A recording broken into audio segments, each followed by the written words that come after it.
Today, it is becoming more and more evident that concern with the environment is no longer one of many isolated issues. It is the context of everything else, of our lives, our business, our politics.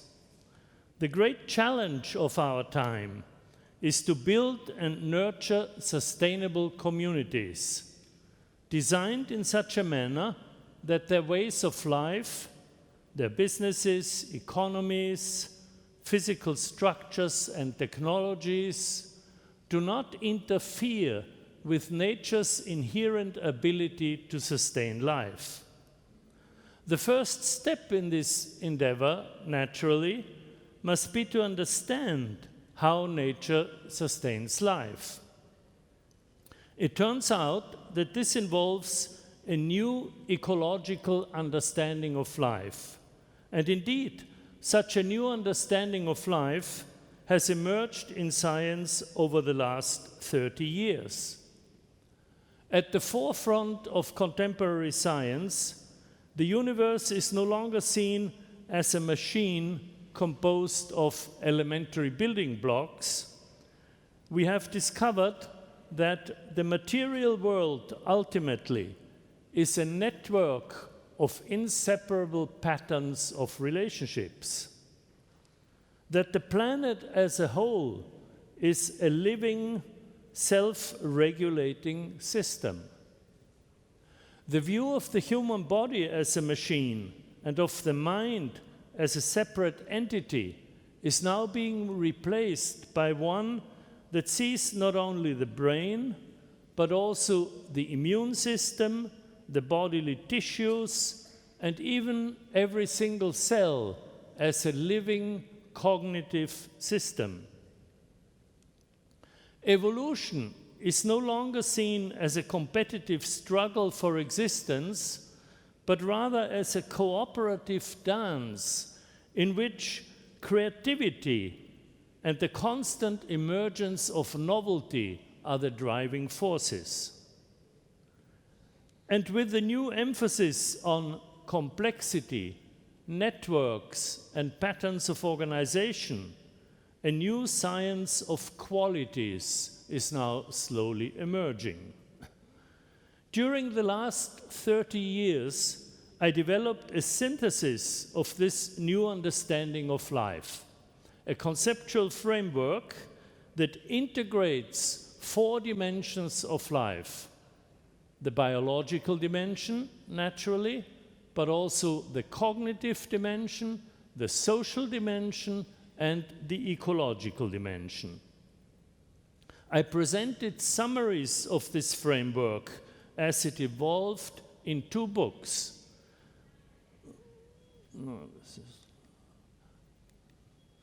The Web of Life, published in 1996, and The Hidden Connections in 2002. Both are available in Spanish editions. My final synthesis is published in a textbook titled The Systems View of Life and co-authored with Pier Luigi Luisi, professor of biochemistry at the University of Rome. I call my synthesis The Systems View of Life because it requires a new kind of thinking in terms of relationships, patterns, and context. And in science, this kind of thinking is known as systemic thinking or systems thinking. I should also mention that systems thinking is not limited to science. Many indigenous cultures embody profound ecological awareness and think of nature in terms of relationships and patterns. Now, in modern science, systems thinking emerged in the 1920s from a series of interdisciplinary dialogues among biologists, psychologists, and ecologists.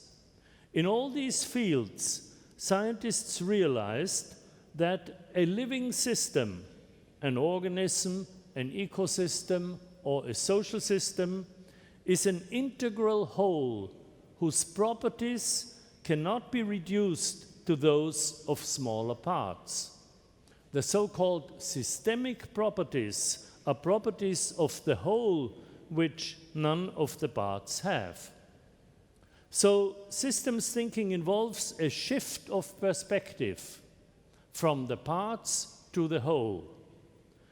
The early systems thinkers expressed this insight in the well-known phrase, "The whole is more than the sum of its parts." Now, during the 1970s and 1980s, systemic thinking was raised to a new level with the development of complexity theory, technically known as nonlinear dynamics. This is a new mathematical language that allows scientists for the first time to handle the enormous complexity of living systems mathematically. Chaos theory and fractal geometry are important branches of complexity theory. This new nonlinear mathematics is a mathematics of patterns, of relationships. Strange attractors and fractals are examples of such patterns. They are visual representations of the complex dynamics of a system. Now, during the last 30 years, the strong interest in nonlinear phenomena generated a whole series of new and powerful theories that have dramatically increased our understanding of many characteristics of living systems. My synthesis of these theories is what I refer to as the systems view of life. Now, to present it properly would take a whole course, or at least, a week-long seminar. And in fact, I'm teaching such a course now online. If you're interested, it is called Capra Course, and the website is capracourse.net. Here I can give you only a few highlights. One of the most important insights of the systemic understanding of life is the recognition that networks are the basic pattern of organization of all living systems. Ecosystems are understood in terms of food webs, that is, networks of organisms. Organisms are networks of cells, cells are networks of molecules, and so on. So the network is a basic pattern of organization that is common to all life. Wherever we see life, we see networks. Indeed, at the very heart of the change of paradigms from the mechanistic to the systemic view of life, we find a fundamental change of metaphors from seeing the world as a machine to understanding it as a network. Now, the defining characteristic of these living networks has been identified by two Chilean scientists whom I mentioned already, Umberto Maturana and Francisco Varela, in their theory of autopoiesis. And I'm very honored that Professor Maturana is with us today in the house. Thank you, Umberto, for coming.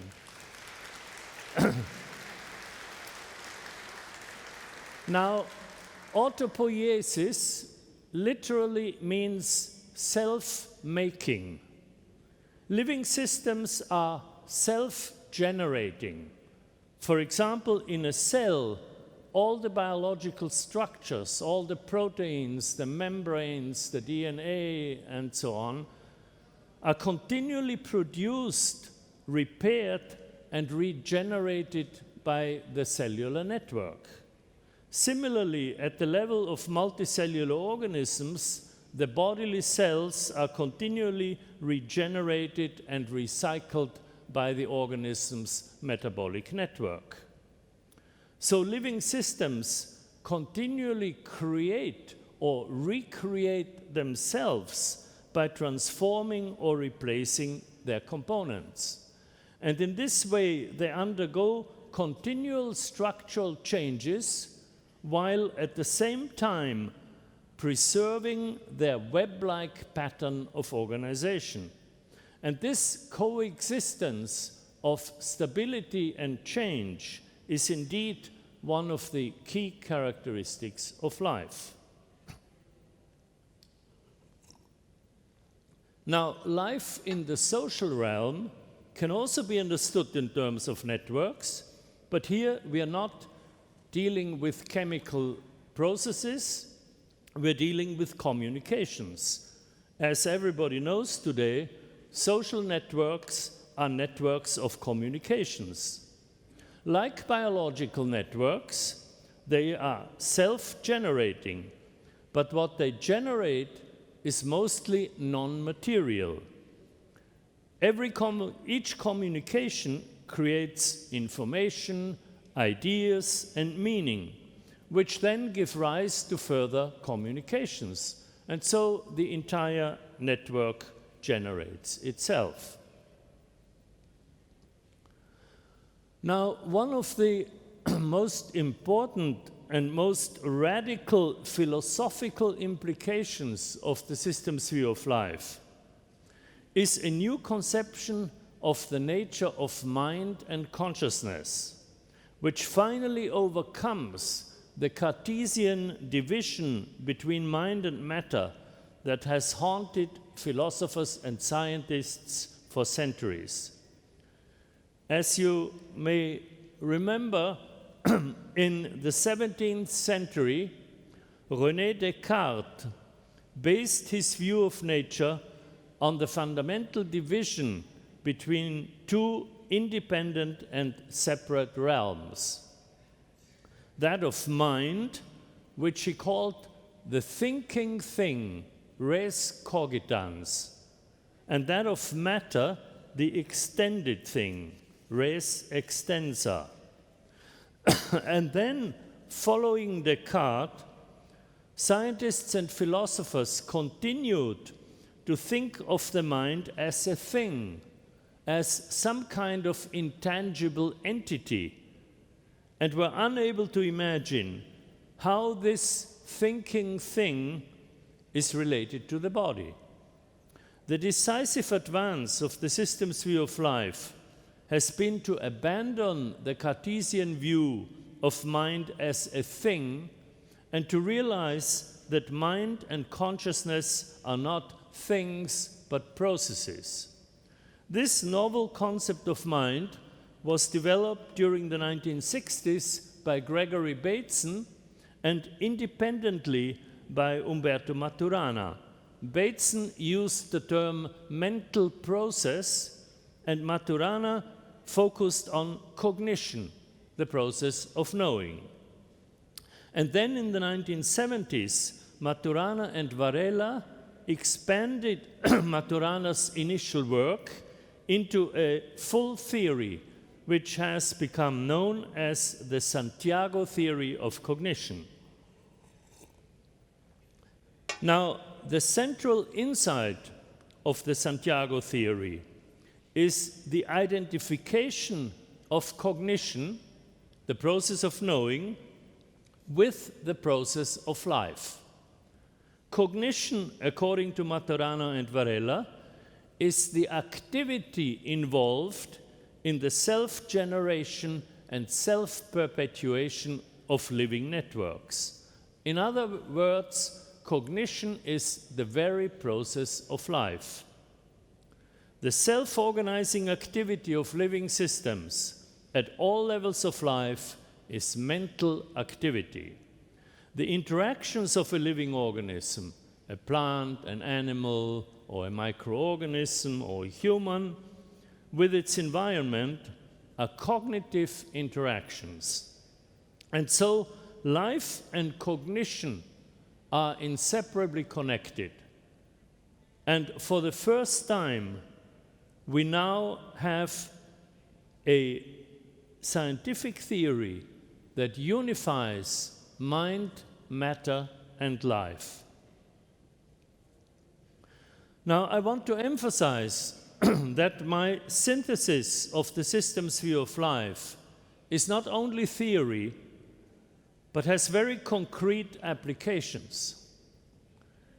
In the last part of our book, titled Sustaining the Web of Life, we discuss the critical importance of the systems view of life for dealing with the problems of our global multifaceted crisis. Today, it is becoming more and more apparent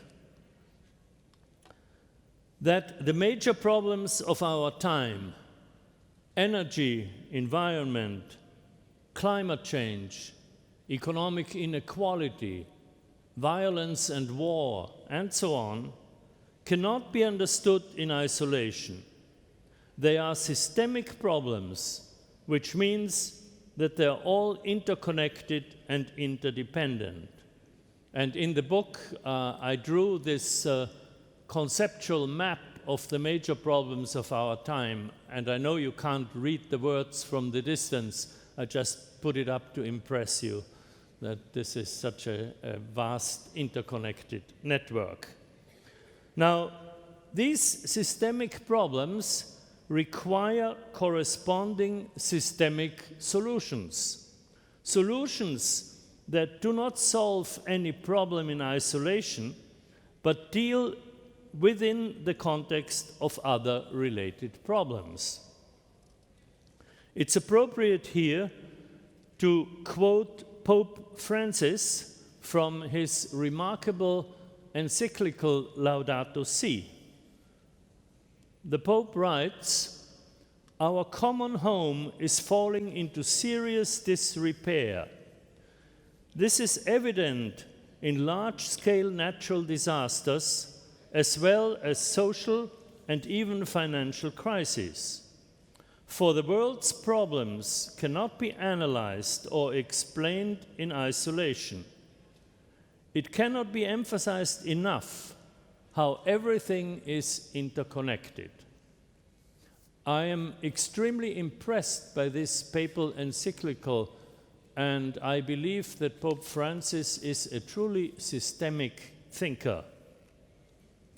Now, unfortunately, this realization has not yet dawned on most of our political and corporate leaders, who are unable to connect the dots, to use a popular phrase.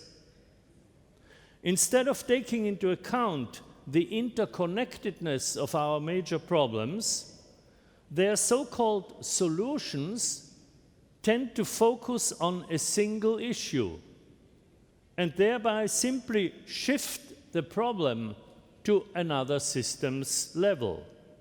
For example, by producing more energy at the expense of biodiversity, public health, or climate stability.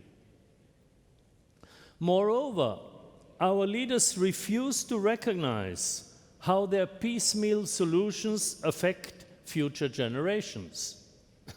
What we need is solutions that are systemic and sustainable. Over the last few decades, the research institutes and centers of learning of the global civil society have developed and tested hundreds of such systemic solutions all over the world. In our textbook, we dedicate about 60 pages to a detailed discussion of the most effective of these solutions. Just to give you a few examples,